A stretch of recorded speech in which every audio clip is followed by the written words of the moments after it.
That's good. That's good. We're here. We're finally here. We're fucking back, boys, after 5-month hiatus. This is which I the looked at the Degenerates reboot. We're gonna rebrand into the Depression. All right. That's Spirittxgod's face. That's really the branding fucking now. says it. All right. That's the tone of it. But yeah, welcome back to the Degenerates podcast. With me, BIGMACKAZ, COOLACETV, and we have a guest.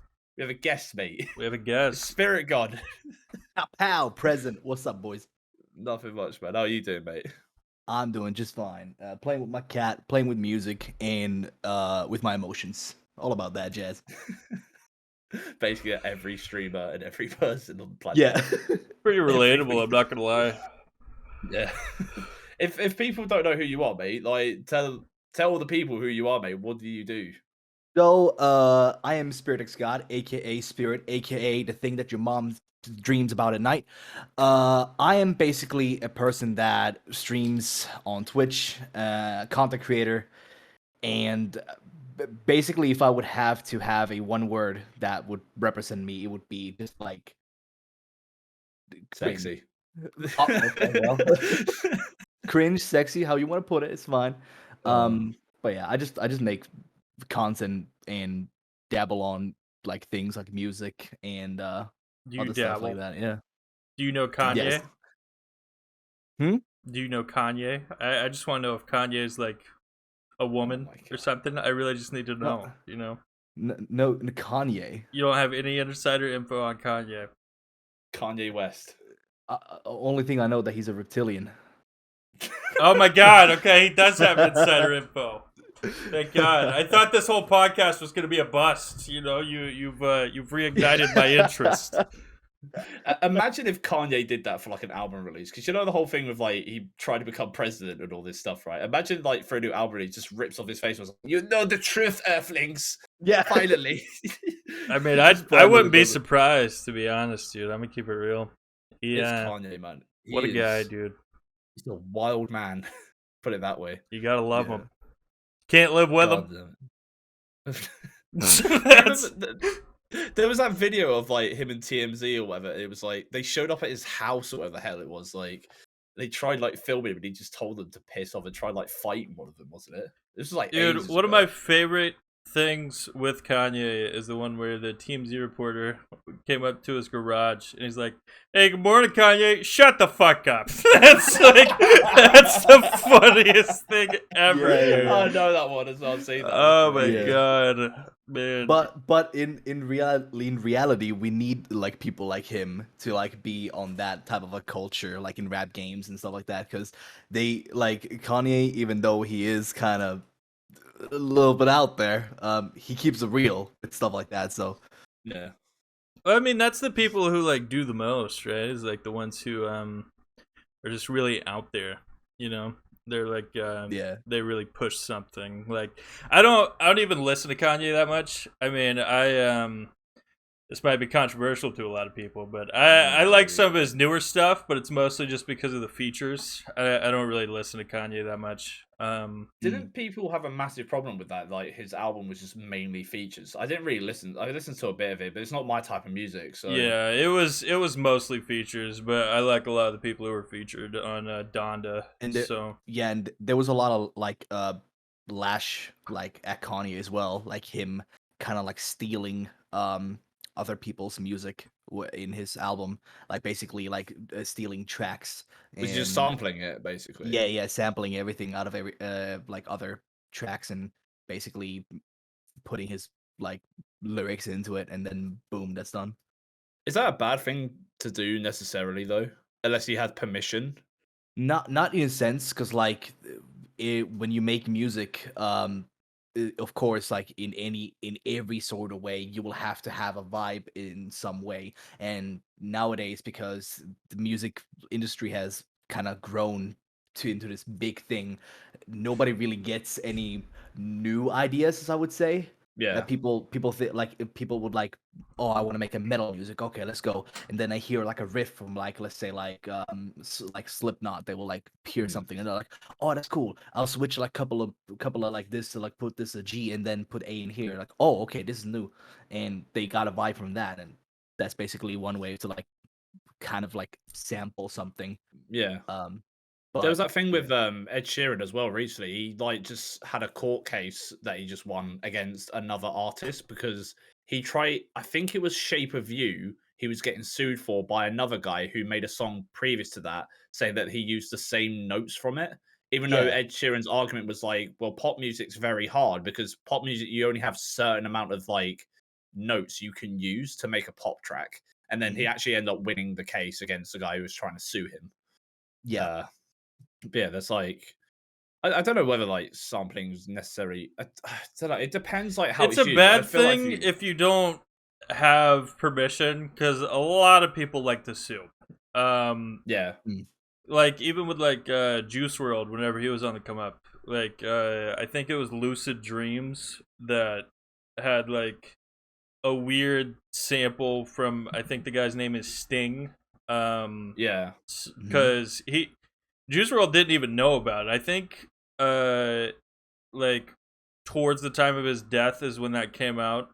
And that's why I don't really appreciate Sting as a person, because he still kept the lawsuit going even after he died. fuck. And like he didn't even like hold it or anything. And I get that. Like you can hold it and then like keep it going at some point, but like Yeah. the man died, you know? So like at least give his family some fucking time to grieve. Like Jesus Christ, you know? Was he just going ham on it basically? even Yeah, after he said, was like, just trying his best to fucking go after it. I'm like, chill out, That's dude. mad. Fuck it now. Yeah. You see that a lot in like those type of in music industry where like you see somebody and you're like, oh, like I make music and this person comes on and makes a new single. It's like a new hot new summer single, and it basically sounds like there's like plugs and like the melodies basically like my song. Ooh, okay. And then like it's all about opportunities in this world, unfortunately. So Yeah. like when somebody like this person that made that hot summer single song now unfortunately passes away, that leads me like, oh, this is an opportunity. I can now sue that and yada Yeah. yada yada. He cannot fight it, and then people might have no idea and like any idea like how that beat was made and all that jazz. So it is honestly a very very unfortunate that stuff like that happens. Yeah. It's also weird, like Big Mac said, like there's artists like can only be so creative before they like have other people think they're stealing, because like I've heard plenty of songs that sound similar to others, and it's like, did they mean for it to sound like that, or are they just trying to be in their own creativity zone, and they just Even get like the Paramore. misfortune, Yeah, even Paramore sampled a song from, I think it was called, the band called Gobsmacked for there was that song they did for Twilight. I can't remember what it was called. I know what Oh, I know what you're talking about. Yeah. yeah, it was like sampled from another band. Like that was quite unknown. I'd say they're quite unknown because obviously Paramore's like a global band that like a lot of people know about. But no one seemed to have a problem with that one though, Yeah. which is I find kind of weird. Well, I think did like Godsmack have any problems with that? I don't know. Like I 'Cause, didn't look like that far into it. I just saw a video where it was like, oh, this is like a song sampled from this song, and I'm like, oh, okay. because it's Both basically songs are like good. it's basically in a way like like if somebody would sample one of my songs and I wouldn't react to it, people would have opinions about it but not react to it. As soon as I react to something, that like it's basically like a match in a like matchstick and like something explosive. If I would flick my matchstick into that explosive, bam, okay, everybody starts reacting if I say something about it, and then we can, then it gets into a big thing. But if Godsmack didn't say anything about Paramore, it's like, copying or sampling something from them, Yeah. then people have opinions, but I wouldn't say that. It must depend on the artist and like how they feel about it. I guess at the end of the day, Yeah, the Yeah. whole 100%. suing thing. Yeah. That's just so stereotypical, like American thing, just to sue everyone. No offense to all Americans, but Yeah, you I do mean love that's suing the people. truth, though. Like they really like suing over anything, you know. I still remember the guy who sued Red Bull because Red Bull didn't give him wings. That's like, I Oh believe my it. god, So yeah. funny. I was like, Yeah. Shit, what? I'd sue him too, you know. I'm not sure if it's American, like if this is like an American thing, but I think it was an old lady or like a lady tried to sue a microwave company, basically making microwaves, because she decided to like bathe her cat, and by bathing her cat, she was like, okay, Oh no. I need to dry my cat, and this is taking quite a long because I'm just like fluffing my cat with a towel. What should I do? I will put my cat in the microwave and make it turn on and bling, done. All right. And then, Poor yeah, cat, man. yeah, 100%. Fucking idiot. Well, let me guess, because it doesn't have a warning sign saying "Do not microwave Yes. live beings." Yes. Yeah, they need to Yes. start putting So that dumb. sticker on there. You know, like don't put your cat in this microwave. It's not going to end well. Is it There, gonna be I a think there's cat like with like a circle and a line going through yeah. it? I think there's multiple actually like companies who do that now where they have like in their rules books or something like that, like do not put live animals or something like in your or pets It's into just a your microwave. stupid thing to do in the first place. Like, there should just be common sense, but people can't be trusted with common sense, can they? Yep. Yeah. It's like McDonald's got sued for their coffee. What's it been? I know Zawar's like, I think Zawar told me about this. It was like someone sued McDonald's because their coffee machine would make their coffee like scalding hot. So someone would take a sip of it, burn their mouth of it, and then they sued and like actually won the lawsuit. That's Yeah. ridiculous. Hey, I I used to don't- work at McDonald's. It's a hot machine, man. I won't lie to you. It is scalding. It's like probably hotter than the fires of Mordor, that thing that Frodo and Sam climbed up. Like, it's boiling. It's not fun if you get it on yourself. God damn. You gotta Oh, but I love was gonna it, say, man. this is course, mate. It's just human nature. Dude, what is stuff? It's like putting cat in a microwave and sue a energy drink company for not yeah. giving you superpowers like from the Oh boys or oh something. my hand cracked. I must sue now. Some Samsung. Oh I god. I need to buy a microwave and then just like scan the book to see if there's anything they don't mention putting in the microwave. So I can put it in the microwave and then sue them for me putting it in the microwave. Money. Money. Opportunity. I All said right. opportunity. When opportunity there. strikes, you take it. All right. Yes. Apparently so. Do you think anyone's put a vinyl in a microwave, or would it be too big? Actually, vinyl be actually get like a mini disc of a vinyl, see what happens to it. Probably just melt. Probably just cry. Or you can't just like listen to it anymore. Depends what vinyl it was. Or maybe Big Shaq suddenly comes into the vinyl because he's spitting that fire, bro. You gotta love Shaq, dude. What a guy. What a guy. Didn't man. Shaq actually do a rap game and a video game at some point? Yeah, Shaq Fu. It got a remaster and it was fucking dog shit. He's in like Shaq every over. commercial, dude. I swear to God, he's in every single commercial. And now every viewer of this in YouTube is gonna face palm because I said Big Shaq and you guys are talking about like Shaquille O'Neal. Wait, That's which Shaq are good. you talking about? Big Shaq, the UK guy. Man's not hot. Oh, Oh my God, I forgot that guy. 2 + 1 is 3 minus. Oh, man, the fuck Dude, is- I haven't thought wow. about that guy since that meme died out.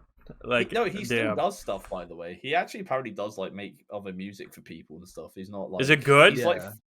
Apparently, like he's friends with like Stormzy and stuff like that. Like he's part of that whole group of like rappers and stuff. So he's not like just some man that just got famous off of Good for him. know some like he actually was like friends with people that were telling him like just to go and do his thing.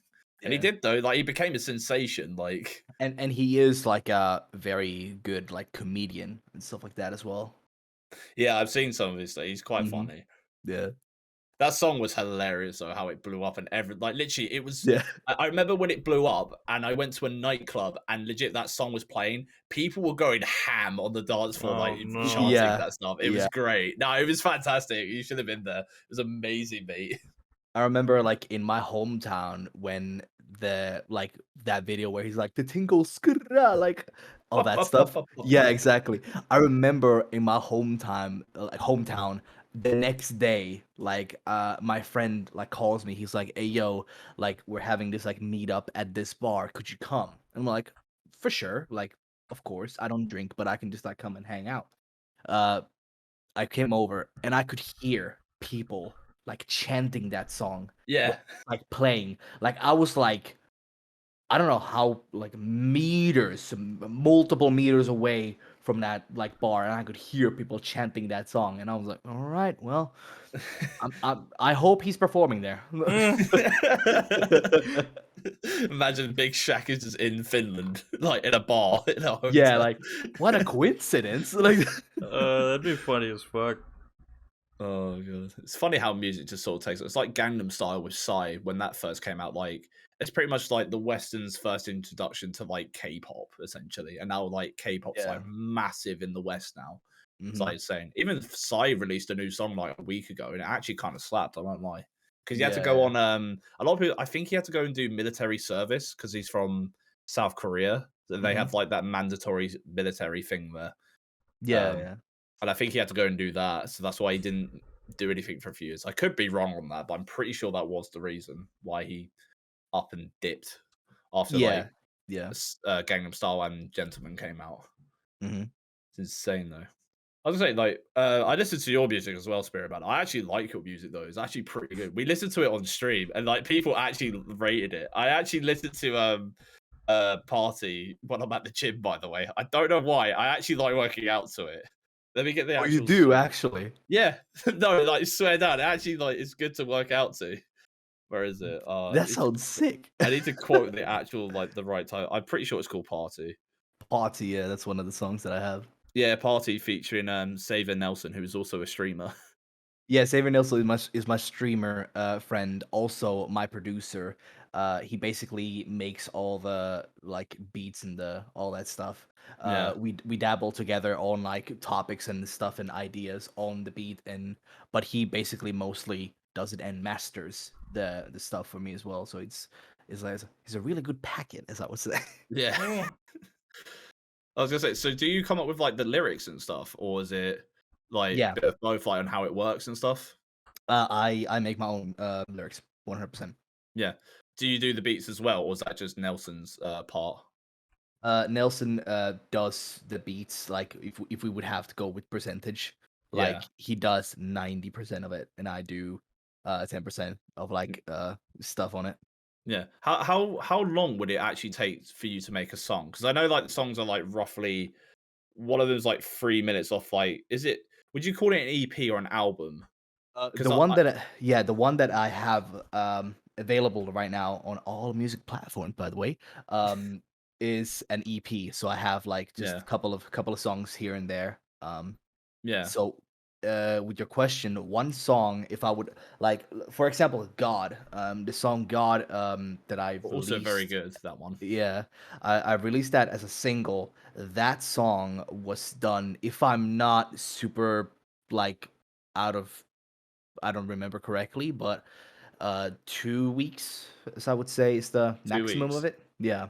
Still that's a lot of time though. Yeah. Like, is that like every day? I imagine that's like every day, like making changes or like adding something.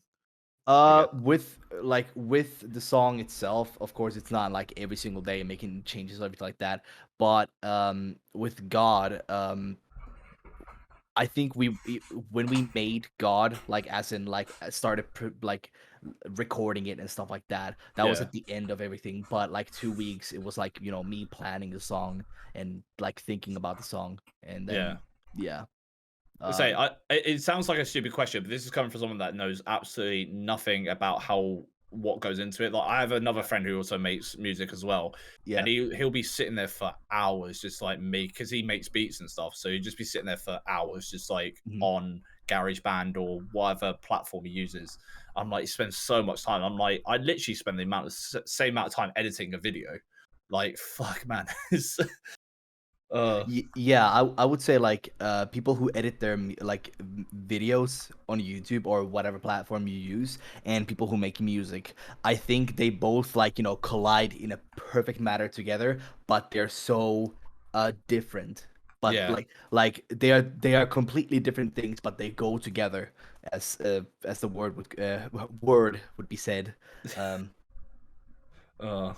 Are you planning on making any new like tracks or an album or something at the moment, or are you just sort of taking a bit of a break?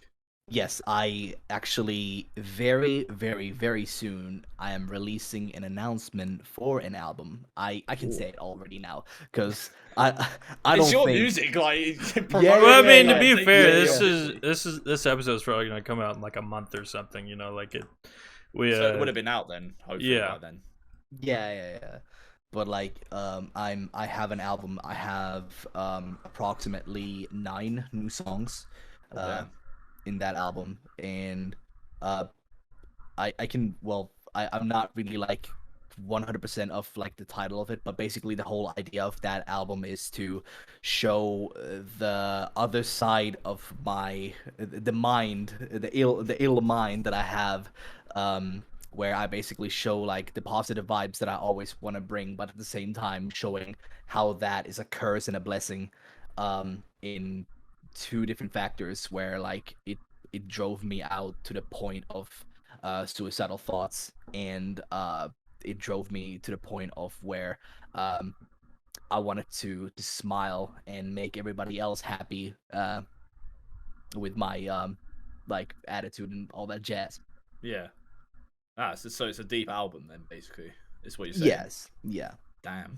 Nah, it'll be cool when it comes out though, because I like when I listen to it on stream with like other people who watch me, like we really like vibe to the EP though. It was actually solid.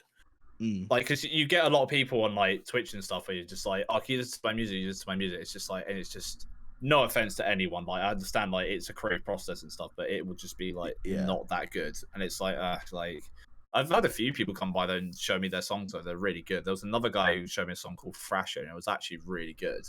I was like shocked at how like how engaged I was with it. I was like, damn, this stuff's actually hot. There has been so many people on my Instagram account where people just come and like, hey brother, I am this and this. I am a starting rapper. Yeah, I bet it's even worse for you on Instagram. Like, I get a lot of bots on my Instagram, but like I look at like music pages and shit, and they just get like endless bots. You know. Let me see how many. I haven't like checked out my hidden, like, what is it, the requests. So let's see. Yeah, that thing. Mate, I get like ones for like graphic design, overlays, and like one yesterday was like some guy was going for an ambassadorship or something. It was like, oh, can you vote for me? I'm like I don't know who you are. Like, who are you? What do you do? What currency do you use? Like, yeah, exactly. Yeah, it's ridiculous. I saw my message request, and I'm not gonna be sure like every single one of these are like, could you promote me, or could you like check my stuff out. I got 82 people. Jesus Christ, that's a lot more than I thought it'd be. That's a lot more, and I don't even have like that successful of an like Instagram account. I have like 100+ followers. It's not that much. Yeah, I don't understand why people do, because sometimes they're like legit people. Other times it is just like bots just messaging accounts of like something you followed or liked. It's just a fucking. I literally, my thing when I get these messages though, because I'm a petty human being and probably a scumbag, I will literally troll them for like 3 days straight, just because of how like I would literally be like pretend I'm interested and stuff, and they'll keep messaging back and forth, and then I'll like just send them a message back of like, I know my nan just did a backflip. I'm sorry, I can't do it for you right now. Like, I apologize. I just called the police on a lamppost. Like, I've got things going on right now. Mans did a backflip. What? No, I just said my nan. Like, my grandmother just did a backflip, and I called the police on her, or just make up some ludicrous story. And I used to post them on my Instagram story for people to see. I remember, dude. It was funny as fuck. Yeah, people used to love them, but I don't get as many anymore. It's like once in the blue moon now because I think whether like call center or whether I've been my name's been blacklisted. I would imagine like imagine if that would actually be like an actual person trying to like have a conversation with you, like a product that he's trying to sell to you, and then he just has a he just has a text like, the man there did a backflip, they did a matting, and he's like. Carl, like they did a backflip, skidabit pop up, like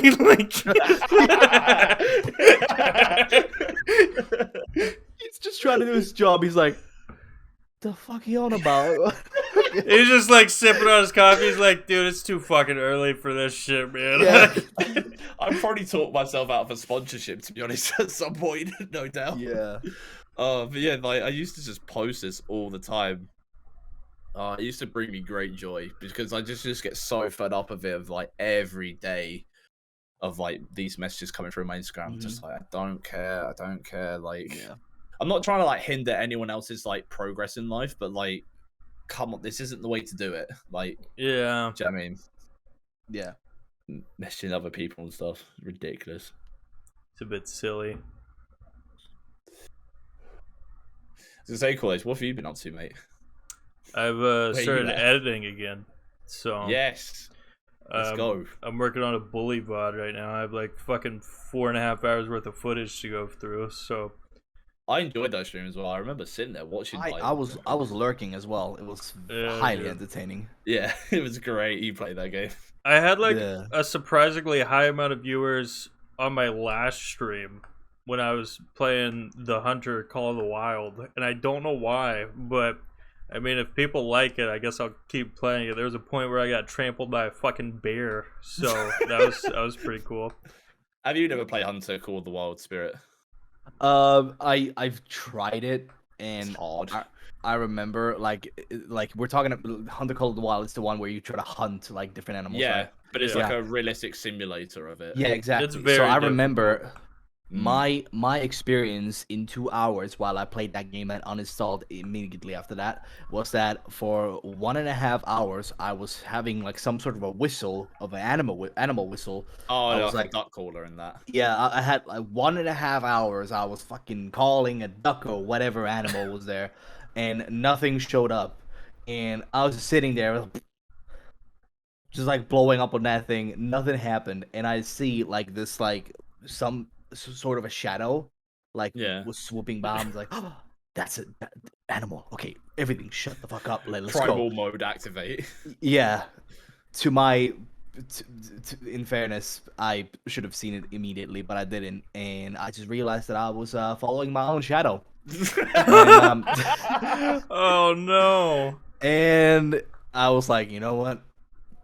In real life, this would be exactly the same call. So I'm just. Oh, I remember playing the game for hours. I remember crouching through the grass for like half an hour trying to find a fox or even a deer. You shoot the thing, and because it's a realistic simulator, it fucks off somewhere, and you have to track it, and then you get like you're tracking it through the woods, and it just disappears. You have no idea where the fuck it went. I'm like fucking. Yeah, it's rough. Bro. I mostly play with Kyle. You know, just when we're chilling or something. It is a chill game with friends, but it can become very frustrating when nothing happens for like an hour of like real life time. You're like the African the one where you go to Africa is kind of more interesting because you got like lions and stuff which they can attack you and rip your balls off and shag your mum, and it's like fuck. Yeah, I'm like debating on buying the DLC because like just to get one map it's like $4, so I might just I don't know. I'm gonna see if I sink more time into the game, and if I end up doing it, then I'll probably just fucking spend $4 to get a new map. Get the Africa one. That one is wild, quite literally wild. But dude, editing is just my god, man. It's rough, you know. I fucking spent like 4 hours, and I amounted to 1.5 minutes worth of usable video, and I'm like, hey, all right, that's the editor's life, mate. It's I guess so, you know. Yeah. I find it hard to start a project just because like I have this notion of like, is this even going to be good? Is it even worth it? But once I start doing it, I'm there just like I don't know what it is. I find it therapeutic. Like I just love sitting there and just focusing on this one thing and just going ham for like 6 hours. I mean, that it's really fun, you know, because you get to like flex your creativity and stuff. That's why, I mean, I don't know, I try not to do a YouTube video every other week just because I just find it boring, and like, I don't know, if I think that's the problem with my YouTube binge I had for that couple weeks, is that I was just like creatively exhausting myself, because like I feel like there's not really a point to just push something out, you know, like with that Spider-Man video, I loved it. Like, yeah, same. The fucking Dark Souls one, I just think that's funny as fuck, and that took me like fucking 5 days, like 5 hours a piece to do, and it I think it came out really good. But there's like other videos that I'm not really that proud of, because I'm like, I just threw that together. Like the fucking, there's one where I reacted to like a Nintendo Direct, and I've seen that one. I kind of just wanted to push that out to get out the fucking like clickbait title, because the title is "This Direct was mid," and I've learned that you kind of need to have like slightly clickbaity titles. Like there's one of my YouTube shorts ended up getting more views after I renamed it. I can't remember what the original name was, but it's that clip where I have like those redeems on stream that like change my webcam, and it was the 1950s one. So it's the one where like, oh yeah, I'm in the 1950s. See, I beat my wife, and then I don't know what the original title for that YouTube short was, but then I changed it to asterisk my wife. And then it got more views. So I'm like, okay, I think I need to just be as clickbaity as possible. The next time was just asterisks. Yeah. Not even any content, that asterisks across the screen. Like with that one time I played White Day and then made a video out of it, I ended up changing the title of that video to Koreans Scare Me, and that ended up getting more views.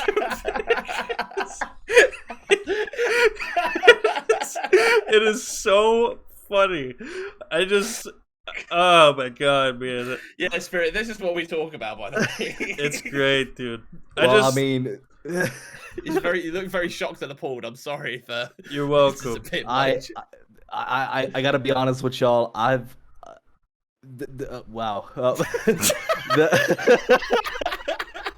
Just no words. That's all. The videos that I've seen, or like the podcast that I've experienced from y'all from the past couple of days while you guys invited me for this, I can say that there's more worse stuff that y'all have said. We try to be a lot less filtered than we are on the stream, just because like it's just a conversation. Do you know what I mean? Yeah, well, 100%. It's so lame when like people are doing podcasts and shit and they like censor themselves. Like I think the idea that cursing while you speak makes you dumber, that's like the dumbest thing ever to me. Like a person's IQ worth shouldn't be based on their speaking, because I think my thoughts can be pretty deep, but there's a lot of words that I really like don't know that well. So I'd rather just speak in a lower language just to be able to fully get my ideas across, you know what I mean? Because, I mean, I know I could use, like, these big words, I could go study a fucking dictionary, but I don't care, you know? Like, why should I? Martyrs in a thesaurus. Yes, dude. No, I gotta go read a phone book. That'll help me. I'll tell you what. Oh, God. Bro, mate, that's my zombie weapon of choice is a phone book. Those yellow page, big, like, fat phone books. Yeah, man, slapping people across the face. Dude, that worked very fucking well, all right? Just put one of those bad boys in a sack and just swing that bitch around, dude. They're done for. They're fucking done for, all right? Just breaking shins and kneecaps, man. Like, with a phone book, fam. But yeah, like in British culture, like swearing is just part of our, like, as I say, culture. It's just a thing that we do.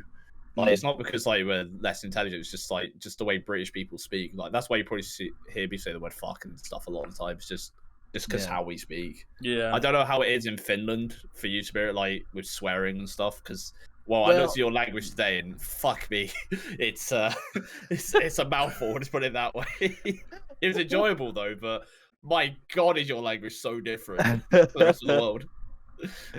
Yeah, you were trying to say like one of the hardest words that was in Finnish language, and it's actually one word. Yeah, I know. It was Do you it was remember what so it was? yeah. So Can it was you, like you able to say it? so roughly translated like from Finnish to English, it is what is that like airplane like private trainee or Yeah, airplane pilot trainee? yeah, it was that something like that. Yeah. So that in Finnish is lentokone suihkuturbiini apumekaanikko aliupseerioppilas. You know what that sounds like, dude? That sounds like the fucking episode of Wizards of Waverly Place when they're doing the fucking they're trying to figure out the word. What is it? Hippopotamus quipedalatophobia or whatever. That fucking word, dude. Fuck that word. God. It's just the way that you say it, like with you and the guy who was saying the basketball player who was saying it. It was just like it was nothing. Like I'm saying the word and like that's how how it hears and how it sounds in my ears anyway.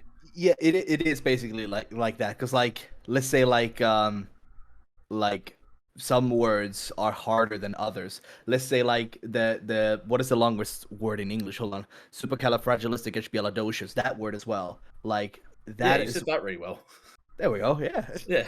But here's the thing. I would say that my English is a little bit different from other Finnish people because I grew up in a mixed family, and my father is from Greece in Rhodos, and he basically did not know really good Finnish, so I had to talk English with him constantly, and I remember having that like first off, I have three accents. I have British, I have an American, and I have a Greek accent on English. So first off, it came the Greek accent. When I was talking like this, I was constantly talking like this in a very fast manner, and nobody had no idea what I was supposed to say. And then I had the American accent, which basically sounds like this. You're constantly making different sounds. What is the word for it? Accent, isn't it? Or pronunciation.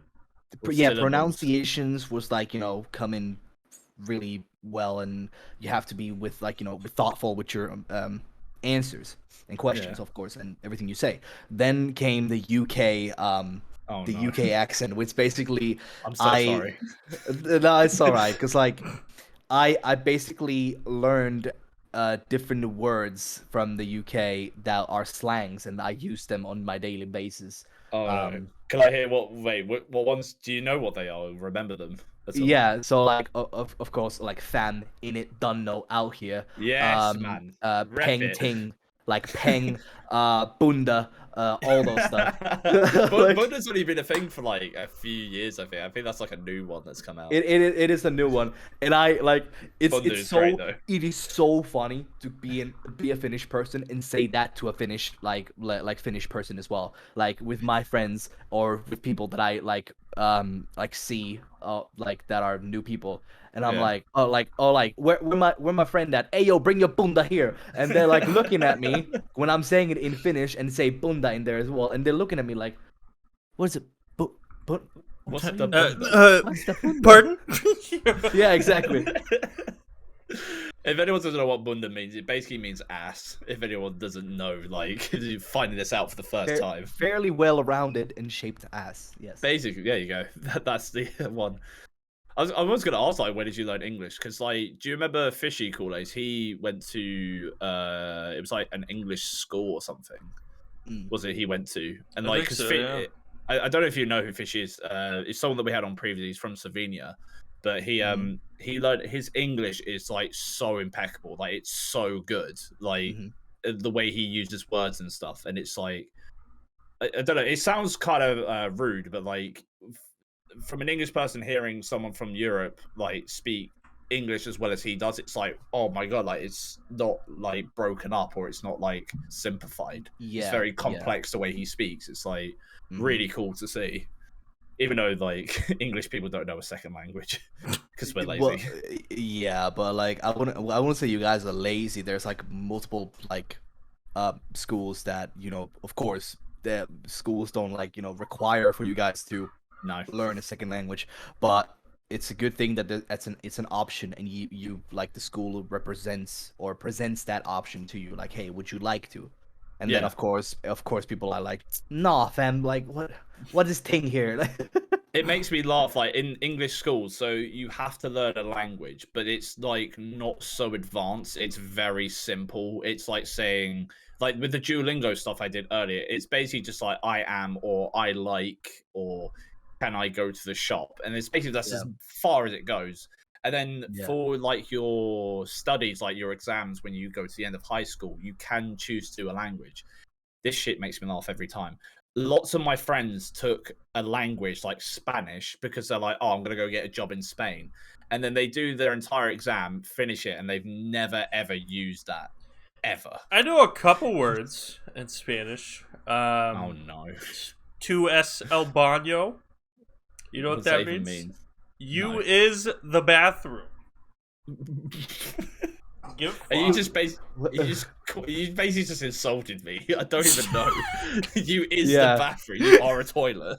Thanks. You are the toilet. What is it? Tu es what do you say? Tu es el baño. He's looking at his phone. He's looking at his fucking phone right now. No, I'm not, dude. My phone's turned off. I know I know a little bit of Spanish. I took it for like 4 years. Hold on a second, boys. It was Tu es el baño. Yes, that's what it was. And then I know a little bit of I know like one sentence in sign language. Okay, turn around and say it. What do we say? It's Turn around and say it. I'm like, dog, you're not gonna know what I'm saying. My mind's gonna be like this. Yeah, I feel like a fucking Naruto hand signs. You won't even understand, dude. Jutsu's in the corner and that. Jutsu. Just coming out. So funny. Oh, that's amazing. Turn around and do something. Turn around. I don't know. I don't even want to know what you're fucking saying. Piece of shit. There was a clip. There was a clip of like, you know, when like people like when they make like these big decisions like with whatever, like huge court things, whatever. They have like that person in the like on the side that is doing sign language. I remember there was 2 cameras. I have no idea how this was like physically possible to, like, as I would say, fuck up. There was I guess like a mirror behind her. Yeah. And there was a cameraman like in front, like looking at her, and I guess somebody told her, look at the mirror while you're like doing the sign language, so it's easier for you, I guess, like in some sort of way. But there was a clip of like a Finnish people making decisions, whatever, and there's somebody sign languaging on the side is like, what, just facing the mirror? The camera pointing at the boys. It's like that, and I'm like looking at it like, what do you mean? What's she doing? What you talking about my mother over there? Hold on a minute now. My favorite thing is when people are watching like concerts of rap artists. I'm saying this as well. And great. Everyone in the comments always ask, do they have the pass in sign language? Oh yeah, because do they have the pass? Snoop Dogg, wasn't it? Yeah. Snoop Dogg's concert was one of them. She had to sign language the N-word, and like a lot of people like tried causing something about it. It's like, no, but she's sign language. It's different. Like it's not. It's so funny though. It's so funny that people tried getting upset just because someone was trying to translate. It's like, all right, but should I be upset? I don't know. You know. Just looking for a problem for no reason. Like, yeah, it's ridiculous. You gotta love people, man. What a time to be alive. Yeah, mate, we're in a new age now. We're all like middle-aged men, and soon enough we get to sit there with our walking sticks going, back when I was younger, you know, we didn't have any of this bullshit. Back in my day, people used to get upset about the N-word in sign language. Imagine, dude. Imagine that, like, 100 years ago or whatever, people were starving to death and wondering when the next time they were going to eat. But nowadays, we just want to get upset about sign language, you know? What a time, huh?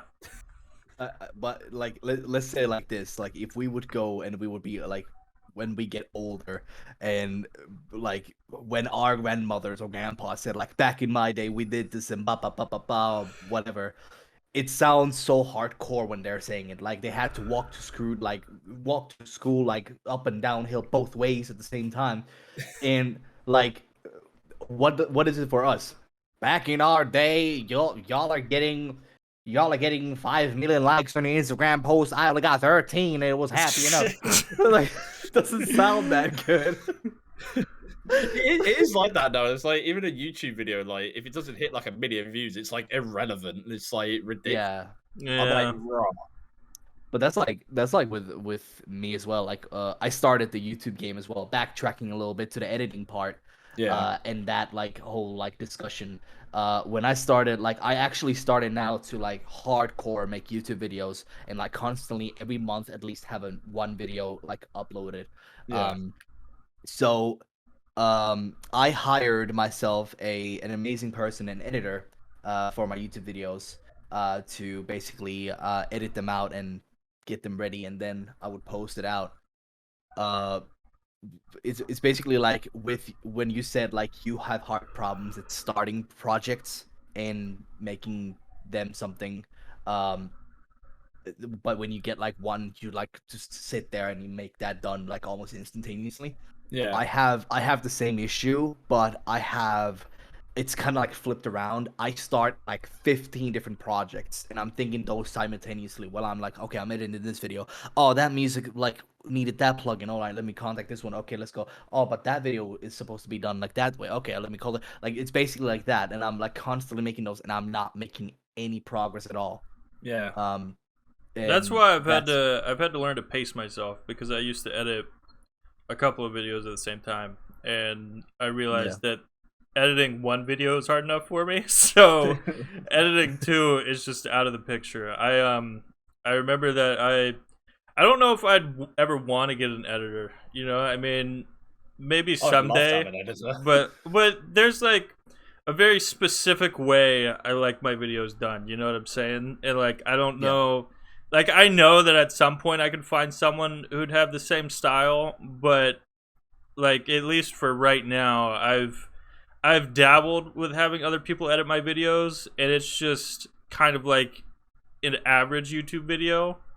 And I know people say, I always get this comment. People are like, your videos feel like they should have been made in 2016. And they always tell me that's not like a bad thing, because I like to think that 16 and 17 were like some of the peak years of YouTube. And that's where I take a lot of my inspiration from. I miss that old stuff. Yeah. Like, the old stuff.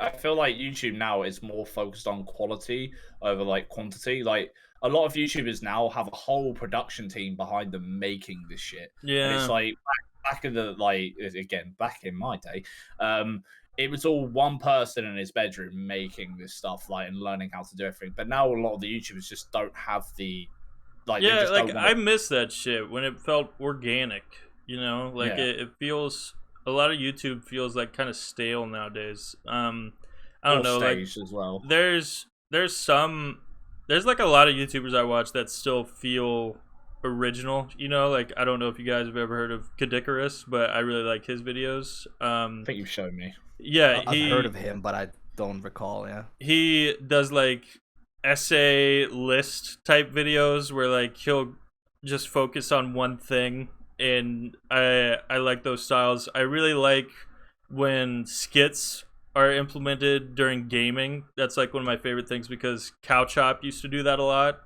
and then after a while they stopped. But that's how one of my favorite videos I got like uploaded was made, is the forest video. That's like, that's a profile picture of mine on Twitch. That me and that Spider-Man mask is from that video, because I was playing the forest video game, and then I thought like it would be funny as fuck if I dressed up in a Spider-Man mask and went into my woods, because I live in the woods. So I just went in my woods, I broke a microwave, broke a pickle jar, and then uploaded that shit to YouTube. And it is some of the funnest shit I've ever done.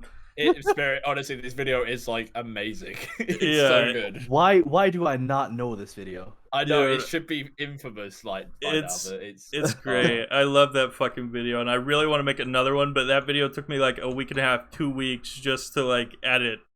It was like but it was fun, you know. Like that's why. So you were making like an IRL like forest experience. Yeah, I was So the video starts out with the game starting, and then whenever I thought there was a good time to transition, I would just transition into me in my forest, right? And then I kind of did like this weird, like, kind of sorta in the game universe, but also not. I had my sister film the video, and I told her, because she was really into The Office at the time, and I don't really sister. I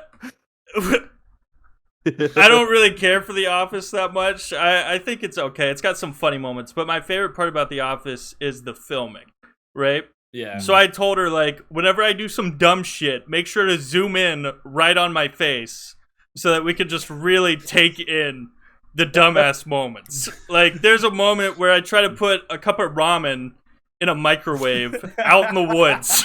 And I'm like, this son of a bitch doesn't work. And then I, like, turn to face the camera, and I pause for a second, and I'm like, welp. And I just, like, fucking break the microwave because it doesn't work. Like, I think it's funny as fuck.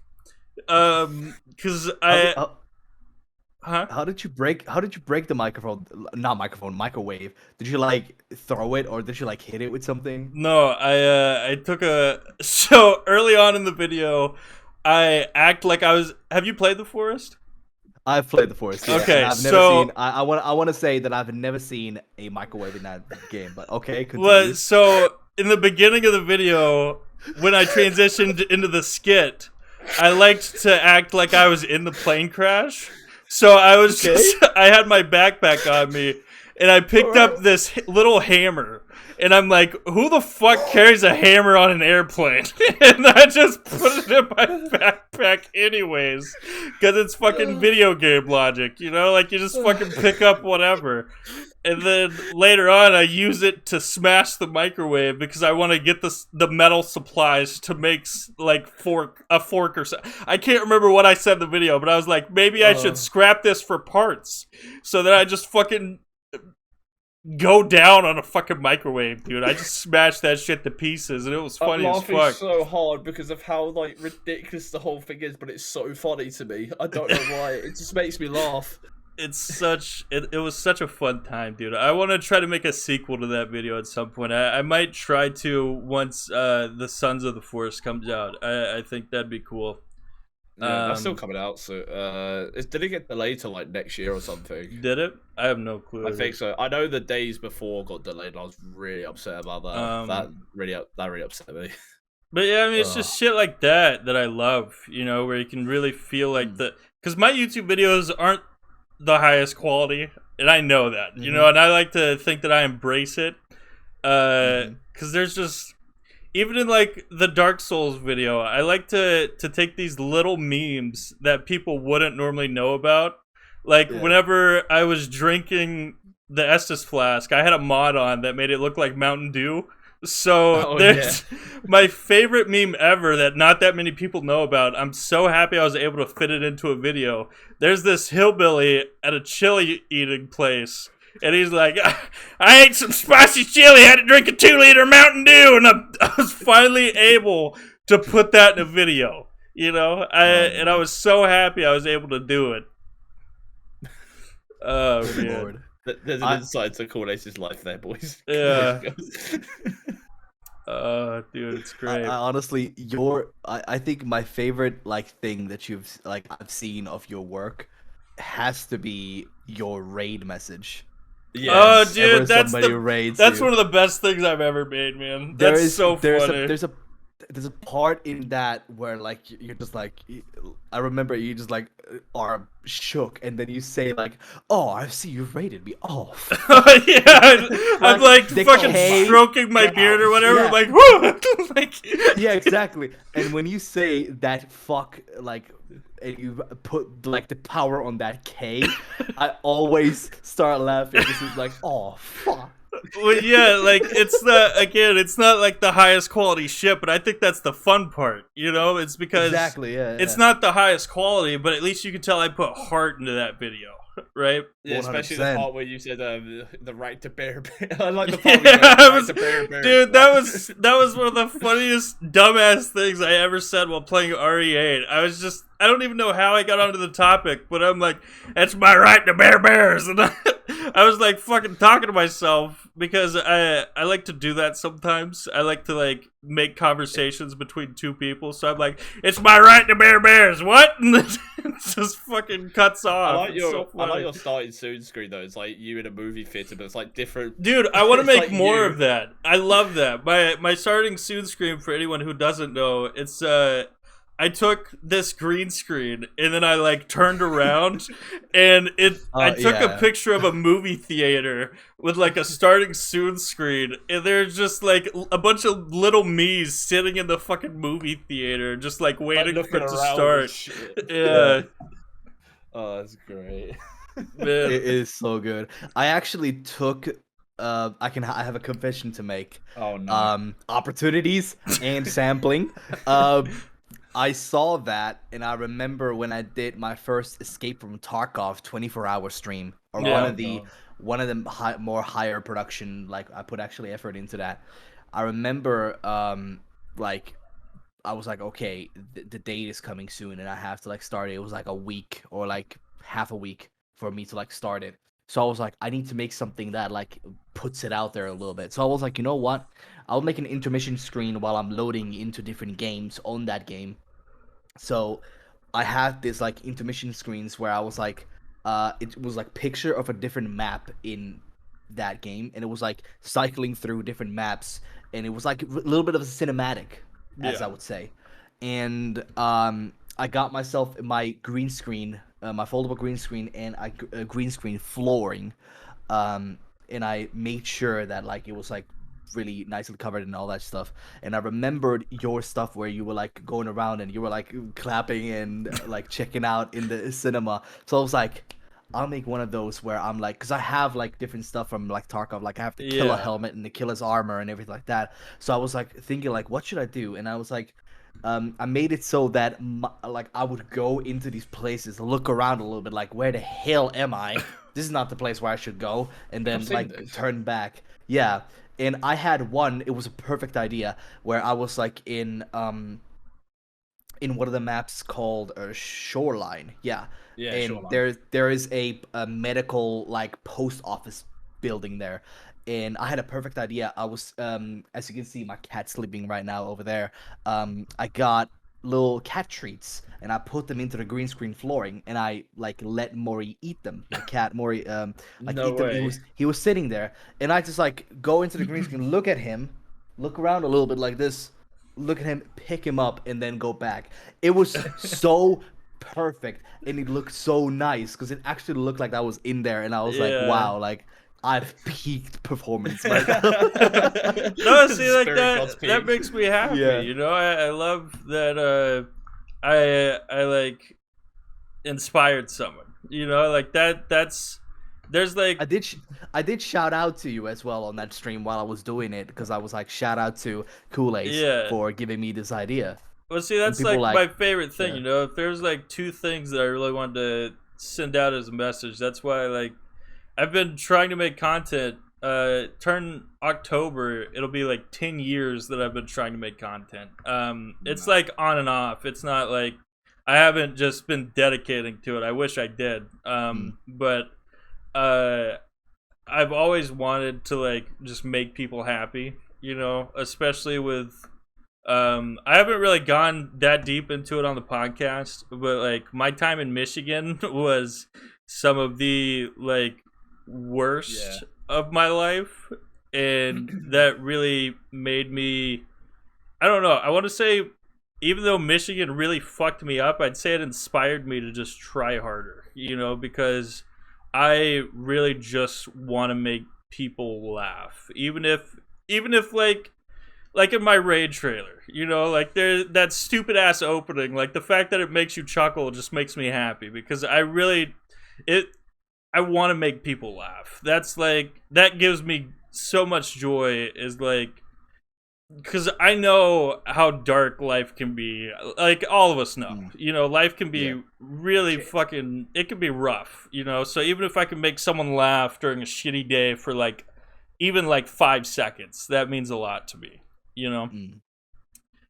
And that's why I want to try to make like the dumbass content that I do because there are people who like tell me they're like, I love this shit, and, like that pushes me to want to do more, you know.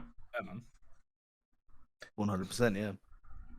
Content is funny though. I do enjoy most of the people that we know, like, and their content is just it's so funny, like to me anyway.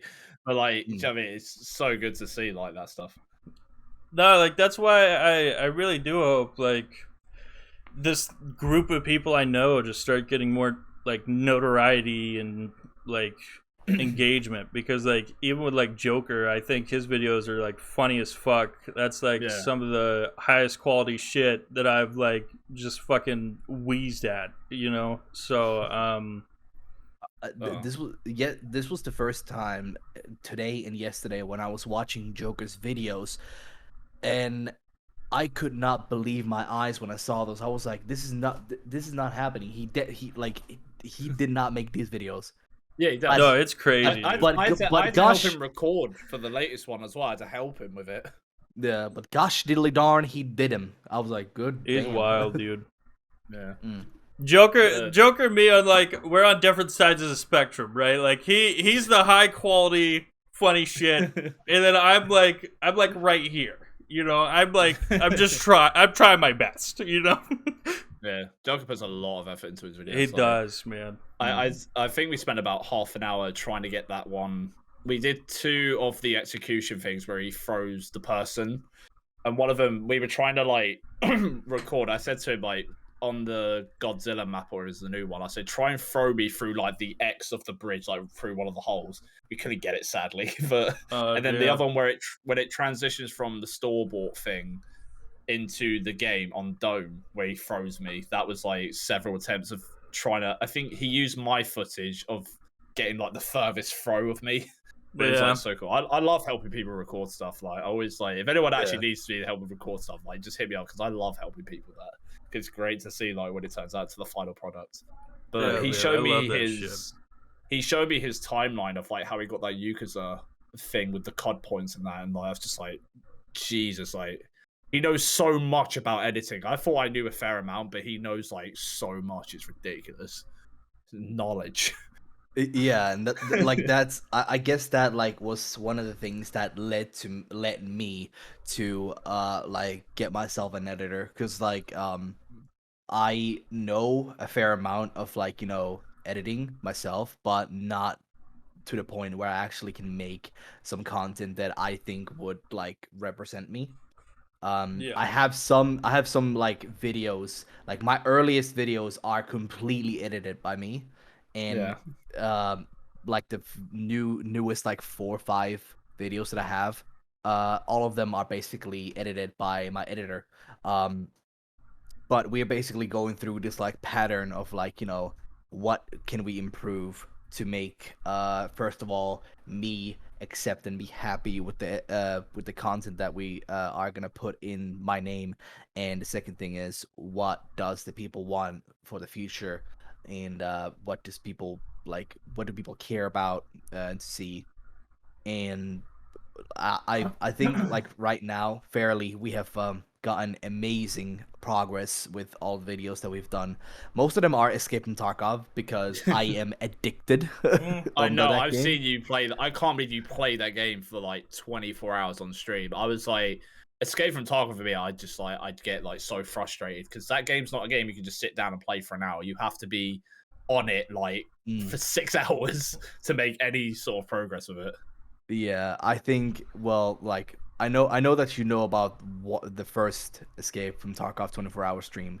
Yeah. But I have actually done that 3 times now. Yeah, I know. And, I've seen you do yeah, I've done it 3 times now, and I'm waiting for the 4th one because I know it's like right around the corner, and I'm like, oh man, again, oh my god, Dude. like That 12-hour, I can't imagine doing a 4-hour stream, dude. That 24-hour stream, that would fuck me up. 4-hour stream, good lord. That 12-hour stream just wrecked me, man. It gets easier. Like I've done a few of them. I do them every like 100 followers on Twitch. Like I did one, I think it was 2 weeks ago before I had to take a break from Twitch because obviously I had to do stuff with work. But like, oh my god, like 12 hours is not too bad after a while when you've done a few of them. You get kind of used to it. But 24 hours though, I can't imagine. You must be so, because I imagine you don't just wake up and stream. It's like you wake up maybe 2-3 hours and then you stream and then you're up for like 27 hours. Like, how do you do that? Like, I'd crash like so hard. Well, for me, when I do my 24 hours, it looks like I'm going straight to bed, but I'm not going straight to bed while I actually end my 24 hours.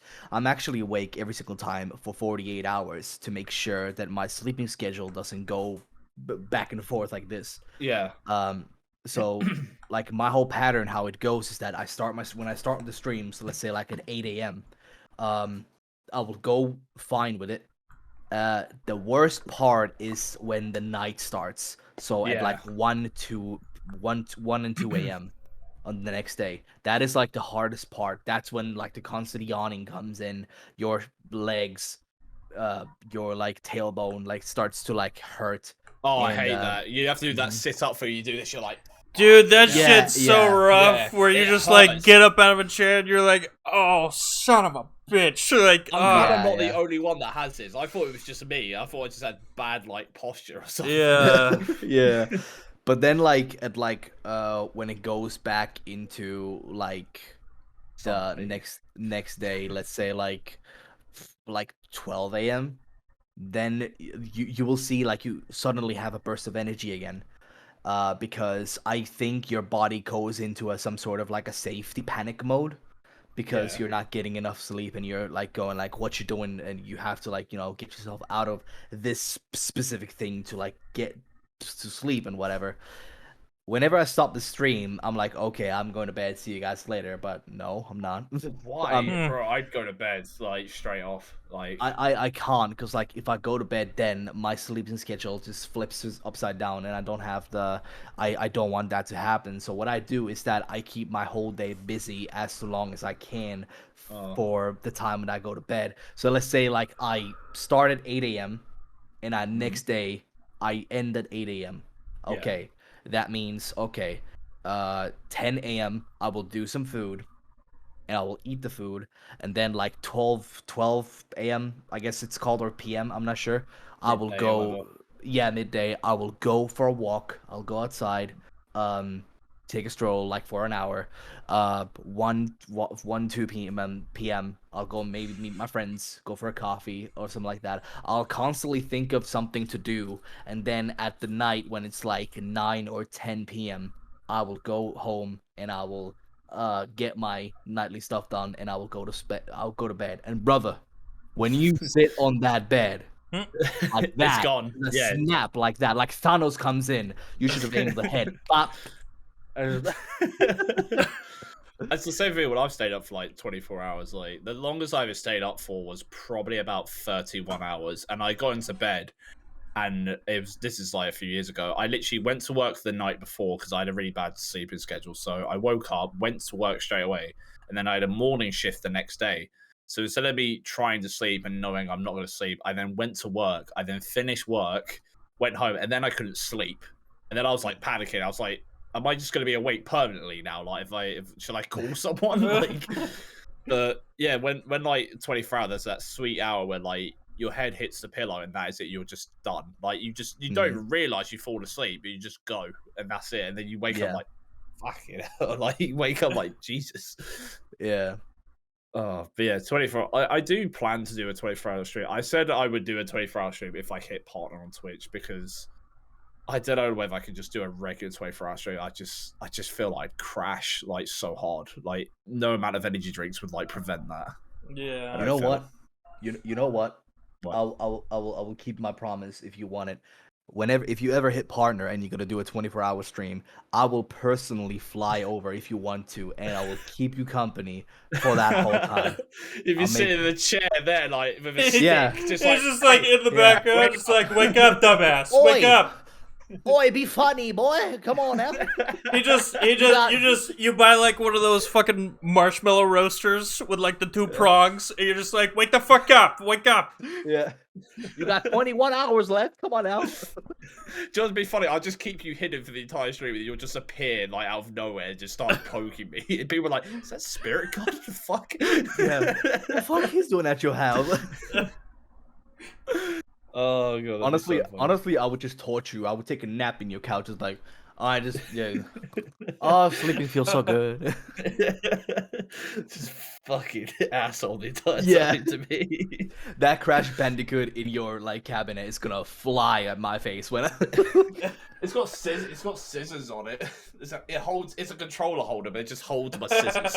All right, why it just does. For that occasion, if you need those, chuck them at like a ninja star at somebody when they're pissing you off. Shuriken. Yeah. Yeah, it's my girlfriend bought that for me to hold my controller, but like it's a bit weird. If you put like a PS4 controller, it would just slide off.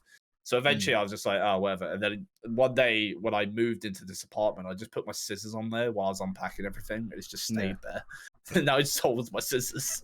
No, it's a good place to like place them if you like use them constantly. Yeah. If I have like Amazon packages and that. Like just where are the scissors? Well, Crash has got them. Yeah. There you go. What a homie. Don't lose it to him. Exactly. Best. That was a good gift, that was. Although I do like this. If you play Resident Evil 4, this is the merchant, but as a duck. Oh my! What are you quacking? What are you quacking? Yeah, this literally. I don't know what. I can't remember the company that does it, but it's so detailed. Like even this rucksack is like. Yeah. All this stuff on it. My mate bought this for me for Christmas, and I opened it and went, what the? I went, no way. I was like, this is so sick. So he just stays up here now, like, just watches over me. There was a chance, my friend is a huge collector. I love collecting shit as well. Yeah, so my friend is a huge collector of, like, different, like, stuff that is, like, super, super rare. Yeah. So he was like, okay, so I have this thing that I want to like get away from, and I'm like, I'm gonna give it to you for free if you want it. Like, do you want it? I'm like, what is it? It's the real size statue of Kratos holding his axe like on the side. Oh my god! And I was like, I gotta see this. And I went in. I'm like, fuck me, you're big daddy. I mean, and I was looking at it. I'm like, brother, I have no idea where to put this. Like, would it even fit in my house? Like, yeah, exactly. And I had to like, unfortunately, decline. But like, yeah, one other person got it, and he owns like a big penthouse, so it actually has a big spot and nice looking place. So yeah. There was when I went to Germany, we went to this there was this store in Berlin. It was like an electronics store, but it was like 3 floors. So one floor had like computer, like standard cables and like other bits and bobs. The second floor had like, it was all like gaming related. So it was like just a big game store. And there's a photo of me on my Instagram standing next to a life-size statue of, I think it's Dark Souls, of like him in all the night gear and stuff. And it was actually for sale, but it was like 1,500 euros or something. I was like, I want this. Is it the statue where he's like holding there's the sword, but he's holding it like this? Yeah, it's like, that one. Yeah, I know that one. Yeah. I can't remember which Dark Souls it is, but I took a photo next to it. But it was like, it was ridiculously big. I was like, I one day would like to own that, but like for that amount of money, I'd be like, that's more money than sense at that point. Do you know what I mean? Yeah. For now, I'll just stick to all my perk bottles and other stuff that I've got. I went to Roswell, New Mexico. That was when I met fucking Guy Fieri. Oh yeah. Fuck that guy, dude. Fuck that guy. But I went to, because in Roswell they like heavily believed in aliens, so like that whole town is alien themed. So there's this like alien museum, and it was actually really cool. There was this little stand, this little glass case with I don't know the character's name because I haven't really played the first one, but they had a copy of Destroy All Humans, and it was like a gold disc. No, it was like this little cat or something. Yeah. But it was like this gold disc, and they had like a gold plaque like from the creators of Destroy All Humans that I think it was just like a thank you to Roswell for believing in aliens or something. It was really cool. Yeah. I'm still waiting for the second remaster to come out of that game. I love the Dude, I'm waiting for it too. I haven't played one. I have it because I won a contest on Instagram where I remember they're like, they were giving away. THQ was giving away some of their Steam games. So I was like, can I have a copy of Destroy All Humans? So I have it. I just haven't played it. But that's just because when I was a kid, I'd played 2. Destroy All Humans 2 is fucking awesome, dude. I love that game. Yeah. So I can't wait for the new one to come out. We're talking about like really sort of simplified games, and then Spirit over here playing Tarkov like an absolute madman every fucking day, so in depth. Like, listen, man, you were just talking about Dark Souls a minute ago, so don't. Oh yeah, true. Yeah, I'm not good at them, but like I enjoy them. Dude, I got so heavy into the Souls games. Like 2019, over the span of like 3 or 4 years, I tried to get in Bloodborne, but I just couldn't. I don't know what it was. I just didn't like it. And then I started it on stream one day, and I just got like super into it. I think it also helped that my friend Keen Cat, she's like super into the Souls games. So if I ever needed help, I was just like, hey, where do I go? Because I love the Souls games, but there are a lot of points where you're like, where do you go? What the fuck am I supposed to do? So like, I was either gonna look shit up or just have someone tell me. So she was in chat, and she helped me, and I almost cried when I beat Bloodborne because that was like an achievement. That was one of the hardest games I've ever beaten in my life, and I was so happy to have that under my belt because it's an amazing game. I do think I prefer Elden Ring just because I feel like Elden Ring, in my opinion, like towards my play style, it has more replayability. Like I'm already like I've started a couple new characters. But Elden Ring definitely applied to the masses. Like it definitely like brought the series into like everyone can play it now. Well, it's crazy because it took Dark Souls 3 like years to get like 8 million copies sold.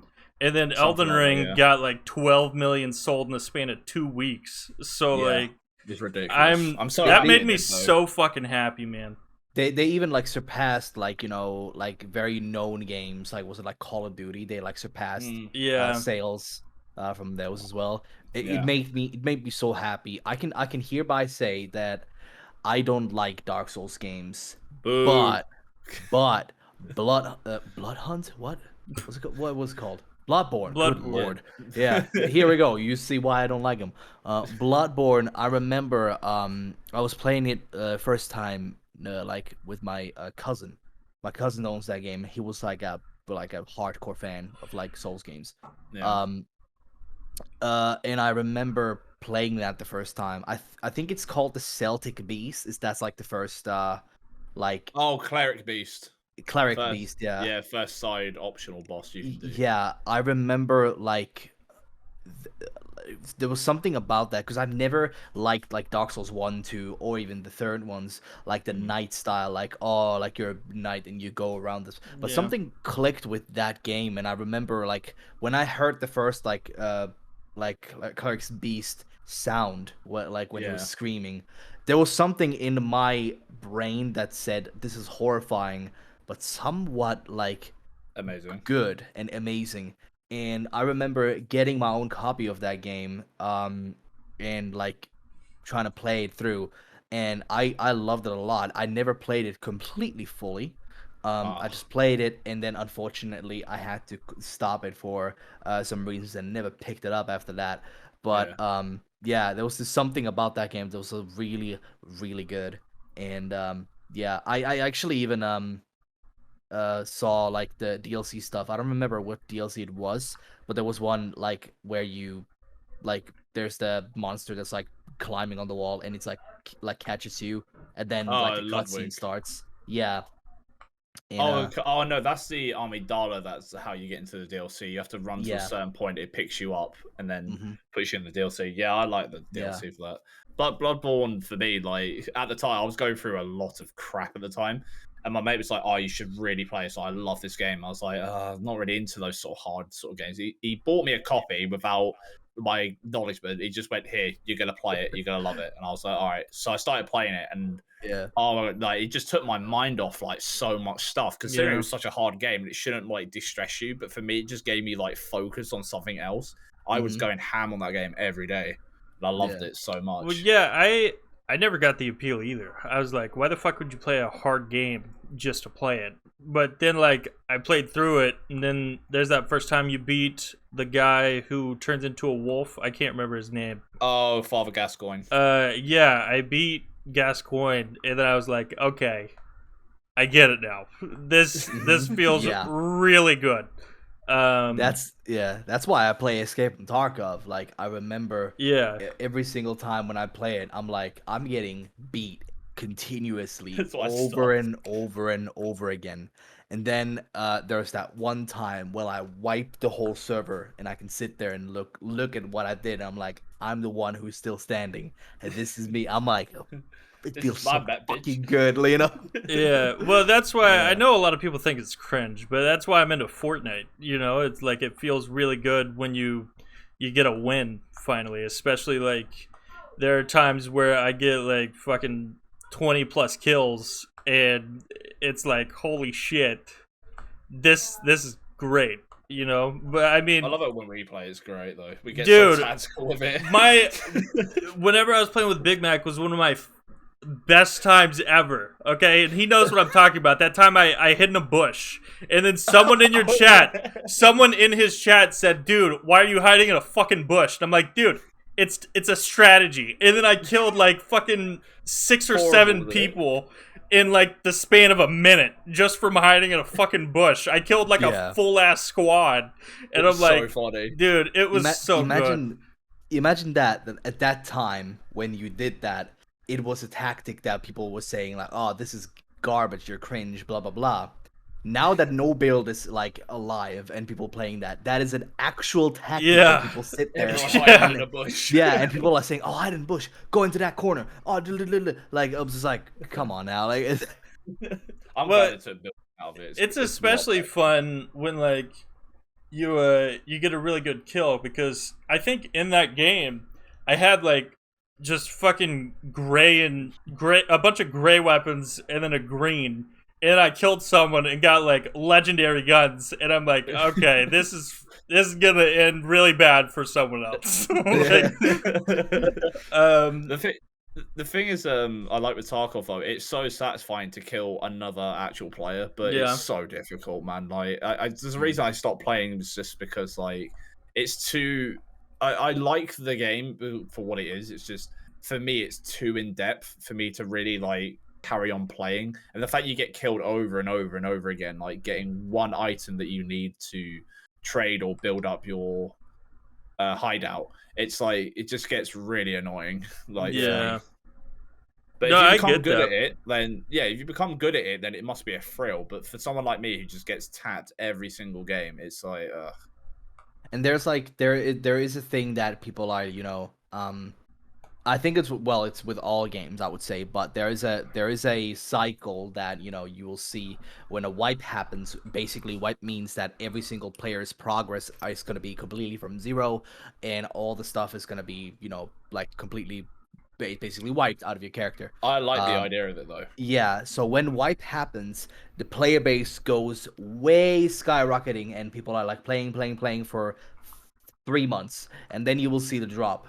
You will see like people like dropping, and then it goes like into stable, like what the player base is, and it basically goes into factor to see, like, you know, casual players come in, and then the hardcore fans and the hardcore people who like constantly like to play that game 24/7 are gonna be there and staying there just to play like after the 3 months, and people who are playing it for casually cannot unfortunately play it as those people who are playing hardcore, like just constantly about it, because like people don't get the exact gear that those people would get, modifications for those guns, the guns even, and leveling up their traders, and even questing to the point where they would actually get enough respect from the traders to level them up.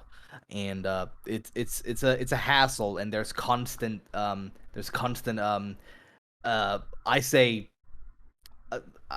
stupid cringy comments left in everywhere where people are saying like, oh, these players who play 24/7, why do they, like, can we like somehow nerf this and blah blah blah. And to be fair though, I get that they're frustrated, but at the same time, like, those people earned their worth of the game. So like, it's a reason why they are that good, and it's a reason why they have all those best gears. So if you would sit like for 12 hours of your day every single day for that game, you would have those guns and everything as well. So yeah. I like the idea of wiping on that game, because it's like, it stops people making Smurf accounts, and it also like, it puts everyone back on like a level playing field of like having to rebuild everything. Yeah, it can be a bit annoying, but I like the idea because it just prevents like the Smurfs and like, well, I think that's people good trade too, guns because between accounts. You have a reason to play again, to level up your account again and shit. You know, like, I wish more games would implement it. Yeah, they said like in their like development like update, or like in their development update stream, they said that they are gonna stop wiping at some point. Yeah, I don't like that. Well, I don't like it as well, but when they said that, and I was like, okay, well, why would you do that? But they said it and corrected. When we are gonna be deciding to like fully release the game, that's when we stop wiping or something like that. And at that time, there's gonna be so much content in that game, because we have to realize it's not just a survival FPS game.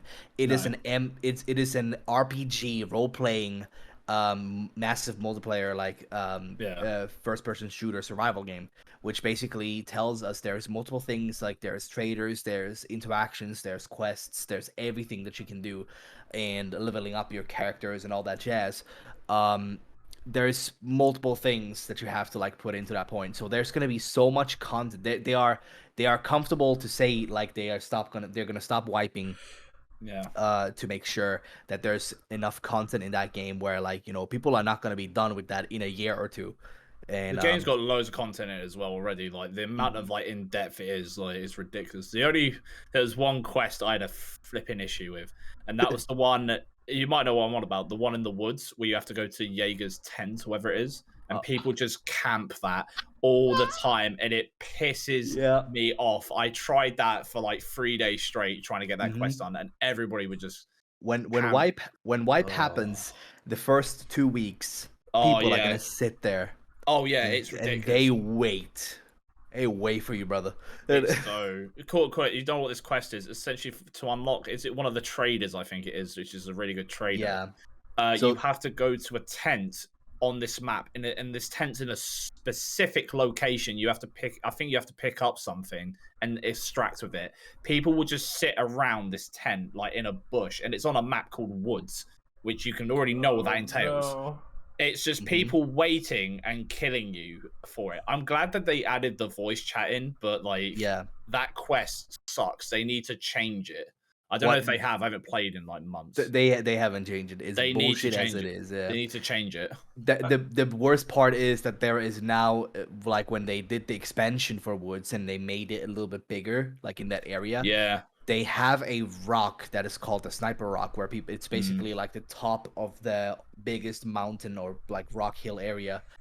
There is a specific spot that people sit in, which looks right where like, there's no other vision, like, because there's rocks and everything on the side of you, but there's one spot where you can look right where that tent is, or that little shack, and that message. So when you see that animation where the character goes like this, like grabbing it, done. Like a Viper Hunter straight. It's so stupid. That's the one thing they need to fix. Like, it's a joke, really. Like, it's just a madness. But at that time as well, like, you know, you can say like, as a fucking camper, like this is bullshit, fix this, blah blah blah. But at the same time, we gotta face it like this. It's a tactic as well.